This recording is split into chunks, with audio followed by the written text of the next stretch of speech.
Welcome to digital math phi.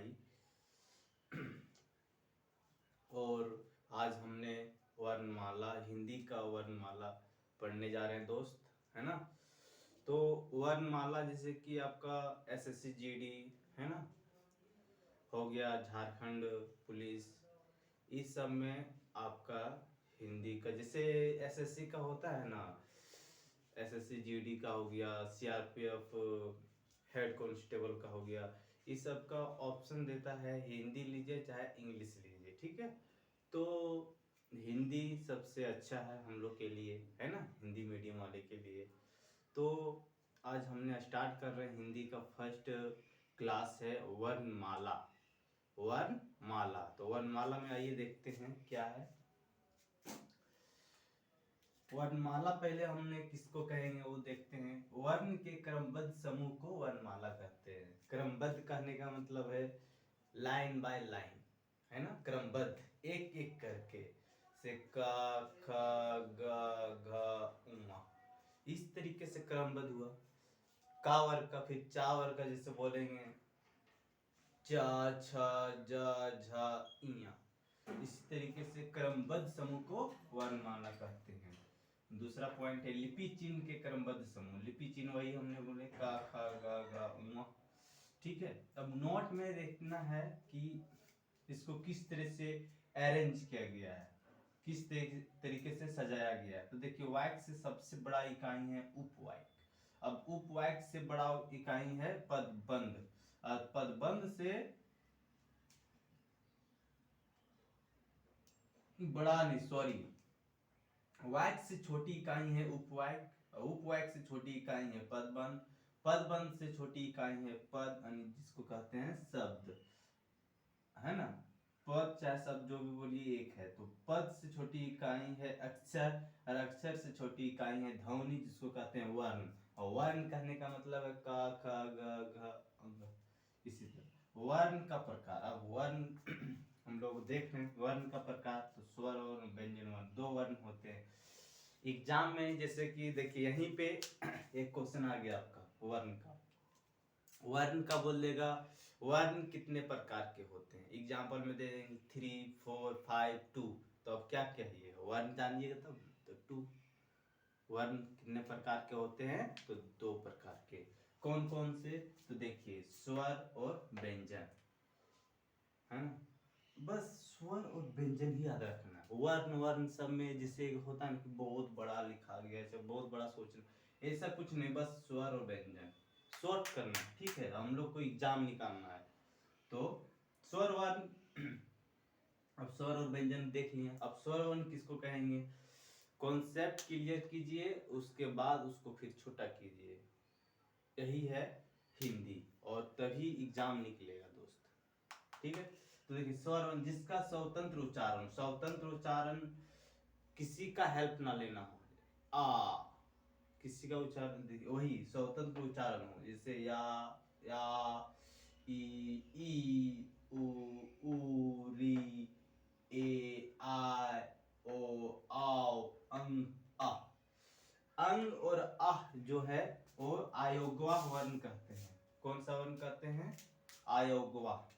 अंग, अंग और आ, अंग और अह जो है आयोगवा वर्ण है। इसका प्रयोग स्वर और व्यंजन दोनों में होता है। साफ साफ लिखा हुआ स्वर और व्यंजन में दोनों होता है। तो व्यंजन आप लोग जिसे जानते होंगे, और नहीं जानते हैं तो मेरे वीडियो में बने रहें, आगे हमने बताएंगे व्यंजन।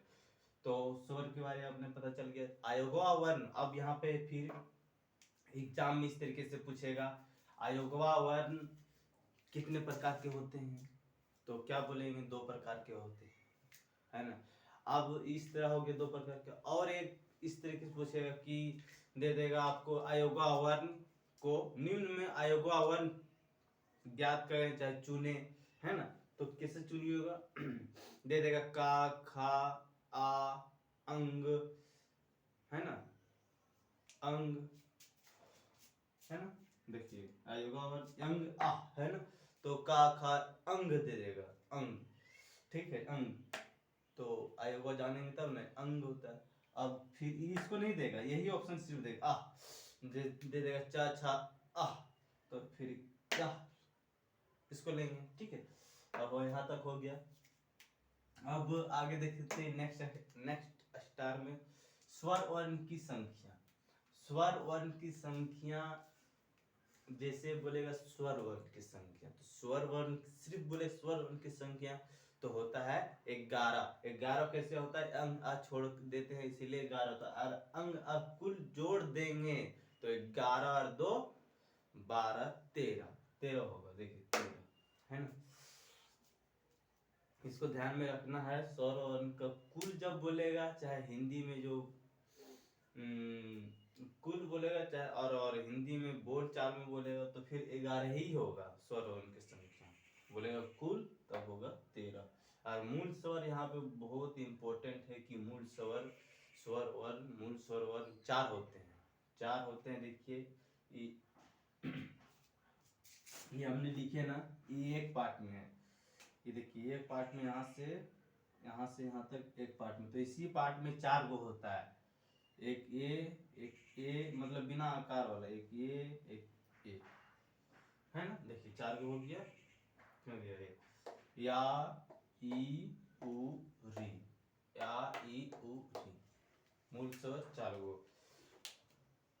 तो मूल स्वर जो है इस तरीके से लिखना है, जिसमें आकार नहीं है, बिना आकार वाला ही होगा स्वर। यहाँ तक हो गया। अब हल्का सा हम लोग इससे एग्जाम से रिलेटेड नहीं है, नहीं तब पर भी हम लोग थोड़ा सा डिस्कशन कर लेते हैं। देखिए ए ओ ई पढ़ाया से हमने पढ़े हिंदी, हमने पढ़े इंग्लिश। तो इंग्लिश में जो इस तरीके से पढ़ा जाएगा इसको कहते हैं रोमन लिपि। बोलेगा आपका लिपि कौन सा है, इंग्लिश में जैसे लिखाता है तो उसको बोलता है रोमन लिपि, और हिंदी में लिखिएगा तो देवनागरी लिपि। तो वही हम लोग देवनागरी लिपि पढ़ रहे हैं। अब बोलिएगा सर इससे हमको क्या मतलब है देवनागरी और रोमन से क्या मतलब है।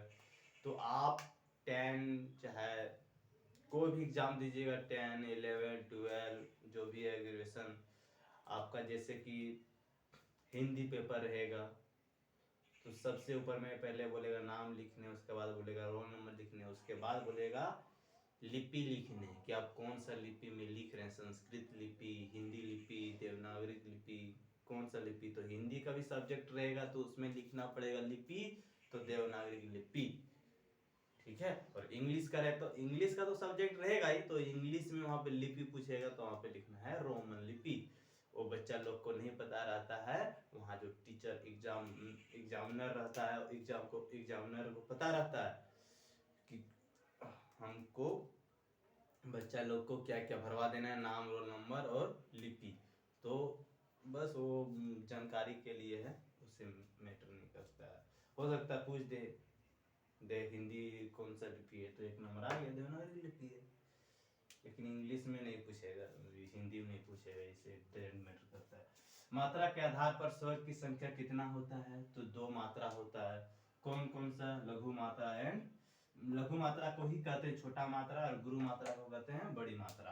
तो देखिए लघु मात्रा देखिए इस तरीके से होगा, है ना, हर्षही अरे उ, हल्का बोलने उच्चारण और क्या बोलते हैं गुरु मात्रा, मतलब बड़ी मात्रा में देखिए बड़ी मात्रा इस तरह हुआ और इस तरह सही दीर्घही, ये मुड़ा हुआ इधर से तो ये मुड़ेगा इधर से। इसका डेफिनेशन देख लीजिए हम लोग हल्का समझने के लिए अपने चीज से लिखे हुए कि हल्का बोलेंगे उच्चारण, हल्का झटके उच्चारण करना है। हल्का मतलब और झटके उच्चारण करेंगे, तब हमने ई वाला पाई जो दिए हुए हैं आकार वो हमको उसमें लगेगा, है ना, है। और यहाँ इसमें क्या है डिफिनेशन, जोर से बोलेंगे उच्चारण जोर से करेंगे, इसमें ध्वनि का ज्यादा समय देना पड़ता है। जोर से बोलेंगे थोड़ा सा लंबा सांस लेके तो उसमें ये वाला लगता है। और इसका हमने फिर देखेंगे किस तरीके से यूज होता है ना, एग्जाम्पल में भी देखेंगे।